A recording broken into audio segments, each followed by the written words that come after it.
안녕하세요, 왓싱크입니다. 드디어 영화 겟아웃의 감독 조던필의 신작이자 최고의 기대작이자 유튜버들의 최고의 먹잇감인 어스가 개봉하였습니다. 왜냐면 해석거리, 논란거리, 뒷이야기가 무궁무진한 영화이기 때문에 아마 벌써 유튜브에 어스만 검색하셔도 쫙 나올 겁니다.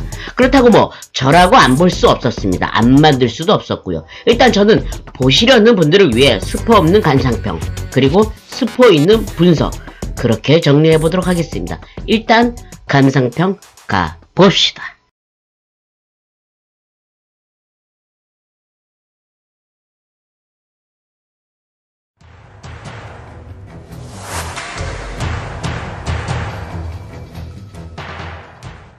이 영화는 초반부터 아주 강한 몰입감을 줍니다. 그렇다고 흔한 공포영화들처럼 갑자기 뭐가 튀어나온다거나 음악만으로 깜짝 놀래키는 싸구려 효과는 없습니다.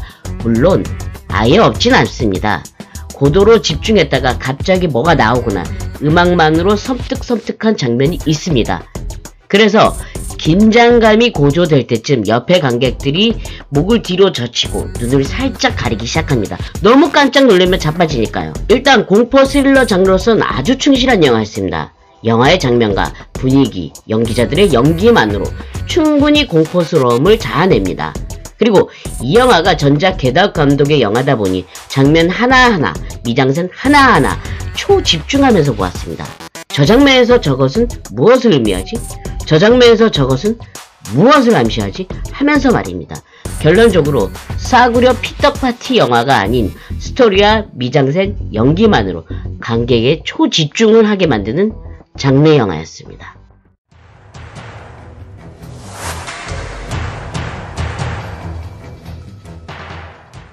조던필 감독은 영화 블랙팬서와 인연이 깊습니다. 무슨 말이냐면 주로 주연 배우들을 이 영화에서 데려옵니다. 전작 겟아웃 주연 배우 다니엘 칼루야는 블랙팬서에서 블랙팬서 친구 와카비로 등장했습니다.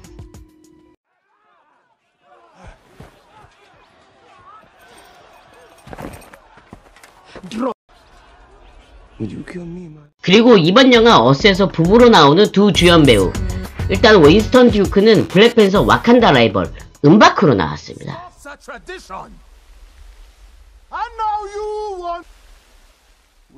루피타 디옹은 블랙팬서와 썸 타는 여자 나키아로 나왔습니다.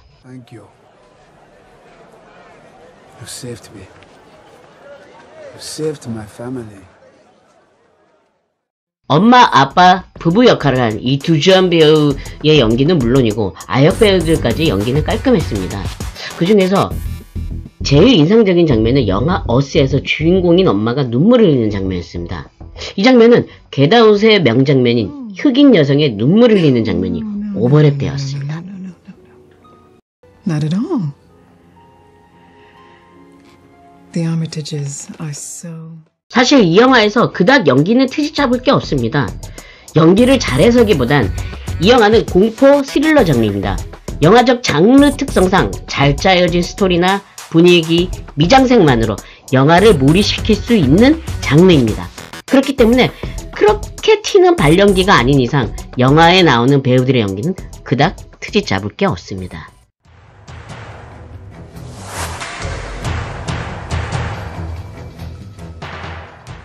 일단 이 영화는 겟아웃이라는 신선한 공포영화로 전세계적인 신드롬을 일으킨 조던필 감독의 차기작이라는 겁니다. 그래서 개봉 전부터 기대를 할 수밖에 없습니다. 이 영화 겟아웃은 공포와 스릴러라는 장르에 충실하며 인종차별이란 가장 큰 핵심 주제, 전달력 또한 뛰어났습니다. 곳곳에 숨겨놓은 미장센, 메커핀, 복선 등 긴장감을 잃지 않고 보고 난 뒤 관객들도 반전에 놀라며 와! 이 영화 신선하다! 라는 것을 느꼈습니다. 물론 그 주제를 전달함에 있어도 소재나 방식이 무겁지 않고 충분히 관객들이 공감할 수 있었습니다. 그런데 차기작인 이번 영화 어스는 장르 영화에는 굉장히 충실했습니다. 충분히 긴장감이 있었고 스릴 있었습니다. 몰입감도 있었고요. 그러나 그들의 실체를 알고부터는, 즉 어스라는 그 친차들의 실체를 알고 나서는 고민을 하게 됩니다. 그게 말이 돼? 라고. 공감하기가 조금 어렵다는 거죠. 조금 생각을 해야 한다는 겁니다. 그래서 그들의 존재가 어떻다는 거야? 어떻게 존재가 가능해? 하고 의문을 남깁니다. 그러니까 영화가 끝나고 나서 와 대박 쩐다 이게 아니고 아 그래? 그렇구나. 뭔가 찜찜하게 끝난다는 겁니다. 그 의미 해석하는데 분주하게 되는 거죠. 끝나고 나서.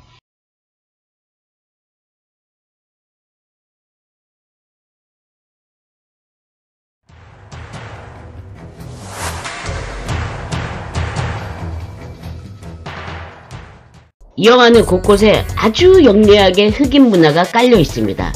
영화 전반에 흐르는 영화음악들은 모두 흑인 가수들의 노래입니다.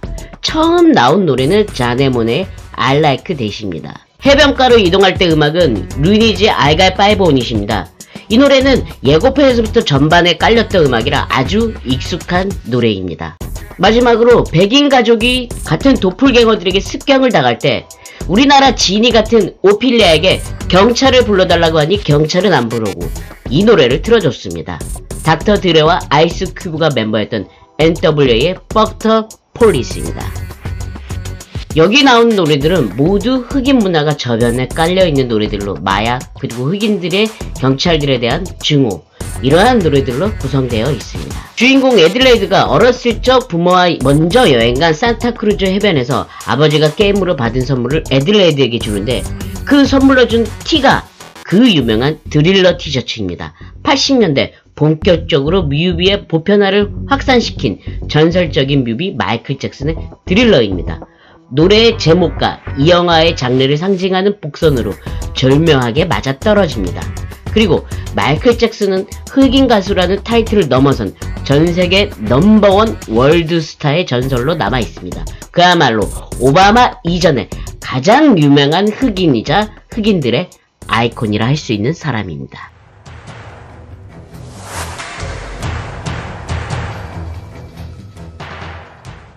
11이라는 숫자를 상징적으로 계속해서 보여주고 있습니다. 가장 눈에 띄는 11은 해변가 행인이 예레미야 11장 11절이라는 피켓을 들고 있습니다.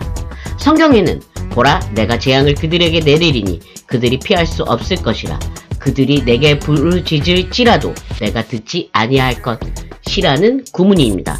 이것은 즉 영화가 곧 닥쳐올 재앙에 대한 암시를 상징하며 11이라는 숫자는 동시에 완벽한 대치적으로 거꾸로 해도 11, 뒤집어도 11, 곧 영화의 습격자인 복제인간들을 암시하는 숫자이기도 합니다. 영화는 계속해서 11이라는 숫자를 노출시킵니다.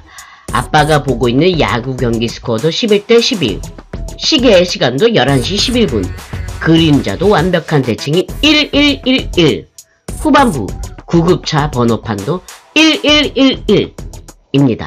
은근히 이거 찾는 재미도 있습니다.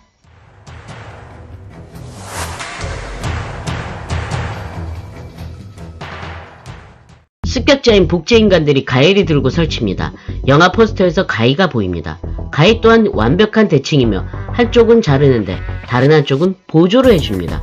똑같이 생긴 듯하나 보조날로서 약간 작습니다. 서로 도와가며 대칭적으로 이루어진 도구, 즉 주인공 가족과 복제인간 가족들도 똑같이 생긴 듯하나 자세히 보면 어딘가 조금은 다른 모습입니다. 이들은 서로 연결되어 있으며 묶여 있음을 암시합니다. 영화 도입부부터 카메라는 풀샷으로 토끼를 이게 페이드 아웃 하면서 쭉 떨어지며 보여줍니다. 그러면서 케이지 안에 있는 수많은 토끼들을 보여줍니다. 같은 듯 다른 듯 자세히 보면 모습도 색깔도 무늬도 조금씩 다 다릅니다. 토끼는 가만 보면 귀가 쫑긋 나와서 이 두 귀가 뾰족 튀어나온 게 완벽한 대칭을 이룹니다. 앞서 말한 가위의 모습을 연상하면 됩니다. 토끼는 상징적인 실험용 동물로서 복제인간처럼 처음에 실험용으로 쓰이다 그 쓸모를 다하니 차갑고 어두운 지하에 버려진 그들의 신세를 상징하는 의미로서 쓰이고 있습니다. 또한 토끼는 다 알다시피 번식력 강한 동물로서 새끼를 어마무시하게 많이 낳고 금방금방 번식을 합니다. 그래서 복제인간들이 사는 지하에 토끼들은 갇혀있지 않고 여기저기 돌아다닙니다. 그 말은 즉 토끼는 요긴한 식량으로도 쓰인다는 얘기입니다. 그래서 영화 후반부의 복제인간 여자 주인공은 이런 말을 합니다. 차가운 날고기를 먹어봤느냐고. 혹시 토끼고기?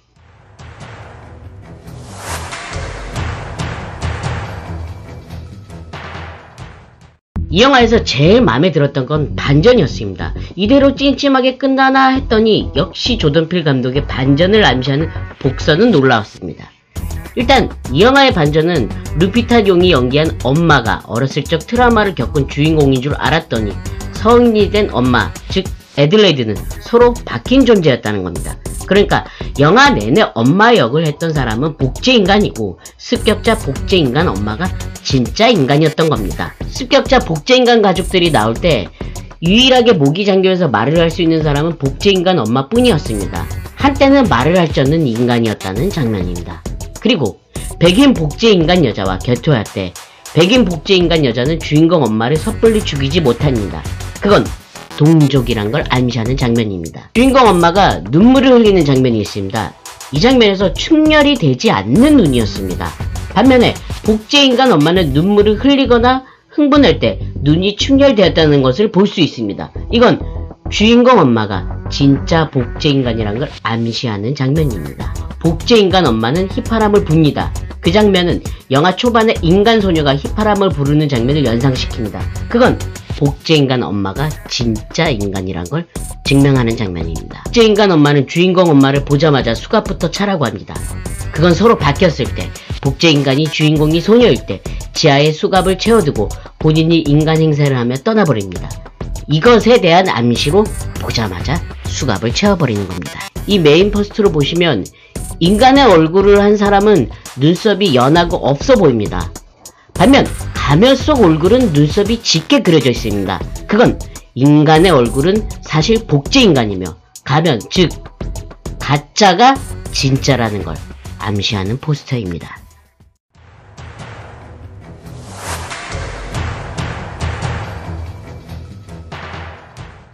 영화가 시작을 하면 TV에서 1986년도 핸드 어크로스 아메리카 캠페인 장면이 나옵니다. 이 캠페인은 실제로 있었던 운동으로 지금의 아이스버킷 챌린지 운동 같은 걸로 생각하시면 됩니다.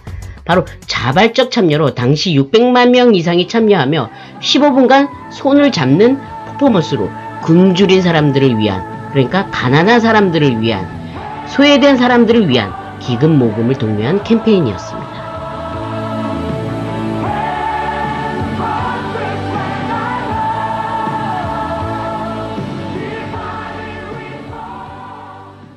이 캠페인은 당시 아프리카의 굶주린 이들 또는 막강한 부국으로 성장한 미국 사회에서 부를 누리는 사람들이 있는 반면 가난에 허덕이는 사람들도 적지 않았습니다. 바로 이들을 위한 기금 마련이라고 보시면 되겠습니다. 즉 어두운 곳을 밝히고자 하는 운동이었습니다.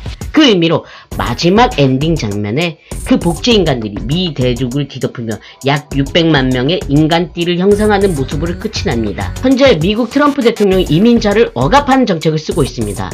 감독은 이들을 우리 사회의 같은 일원으로서 함께 살아야 할 존재라는 걸 암시하고 있습니다. 전작 겟아웃이 인종차별이 핵심이라면 결국 이 영화는 미국이 안고 있는 또 다른 인종들 혹은 가난한 자들 혹은 이민자들 함께 안고 같이 누리며 살자라는 것이 핵심입니다. 이 영화에서 가장 긴장감을 유발하고 사건의 원인이 되는 습격자의 정체가 복제인간이란 걸 알았을 때는 논리도 안 맞고 개혁성도 떨어집니다. 단지 이 핵심 주제를 전달하기 위한 소재로만 생각하시면 간단합니다.